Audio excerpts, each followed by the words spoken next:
আমি প্রায় ৭-৮ বছর আগে আমি হাঁটুতে একটা নাটকের কন্টেন্ট করতে যেয়ে আপনাদের সঙ্গে কখনো শেয়ার করা হয় না।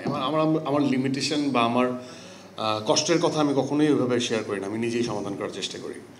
সো অ্যাজ ফার মানে আমি যেভাবে কাজ করি মানসিক একটা আমার একটা আমি কখনো মানসিকভাবে ভেঙে পড়ি না বা নিজেকে পড়তে দেই না। তো প্রায় ৭-৮ বছর আগেই একটা কাজ কাওলাতে আমি বাইক অ্যাক্সিডেন্ট করি এবং আমার পা হাঁটুতে একটা লেভেলে ভাঁজ হয়। সো উল্টাভাবে টুইস্টেড হয়ে পড়ে এবং শেষ সময়ই ডক্টর আমাকে বললো ৩০ দিনের রেস্ট নিতে, বেড রেস্ট। আর আমি নিতে পারলাম নাটকে কাজ করি দেখে ৩ দিন।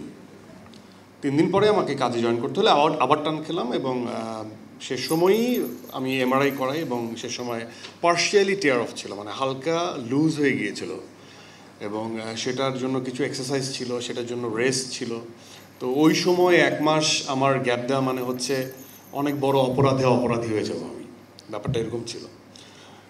কারণ সবাই তো আসলে আমার ওই জিনিসটা তখন বুঝবে না, এতগুলো কাজ সব কিছু মিলিয়ে আমি রেস্ট আমি খুব কম দিতে পারি এবং আমি নিজের প্রতি একটু উদাসীন ছিলাম এবং ট্রিটমেন্টটা আমি আসলে মানে যেটা ডিরেক্ট ওয়ে সেটা না করে রেস্ট না নিয়ে আমি চিন্তা করি যে বাইপাস ওয়েতে কী করা যায়। সো আমি কাজ করতাম এবং আমার লিগারমেন্ট ইস্যু যেহেতু সাইডার মাসেলগুলোকে স্ট্রং করার জন্য আমি নিজে একটু এক্সারসাইজ করার চেষ্টা করতাম। তো এক পর্যায়ে আমি ভেবে ফেলেছিলাম যে আমার পা ঠিক হয়ে গেছে।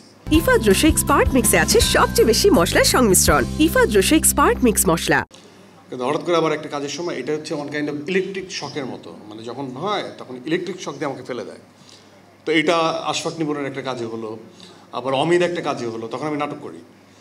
এরপরে লাস্ট আফটার সুরঙ্গ আমরা যখন খেলতে গেলাম ক্রিকেট, তখন একবার এই ইনসিডেন্ট ঘটলো এবং তারপর আমি সবসময়ই ভাবি যে আমি ঠিক হয়ে গেছি।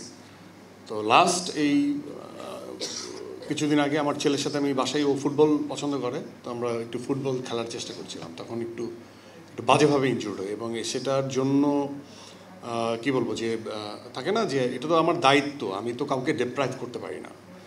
তো সেই জায়গার থেকে আমার মনে হয় যে আমার রেস্টে থাকাটা অনেক ইম্পর্টেন্ট। আর স্থিরতা বা রেস্ট নেওয়া আসলে কোনো অসুবিধা নেই। তো সেই জায়গার থেকে পা এখন মোটামুটি ঠিক আছে।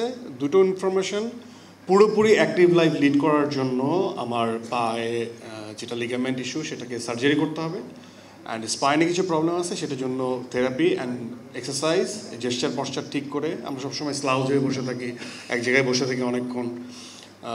এইগুলো অভ্যাস থেকে যদি আমি নিজেকে মুক্ত করতে পারি তাহলে আমি একটু আরামের জীবনযাপন করতে পারবো।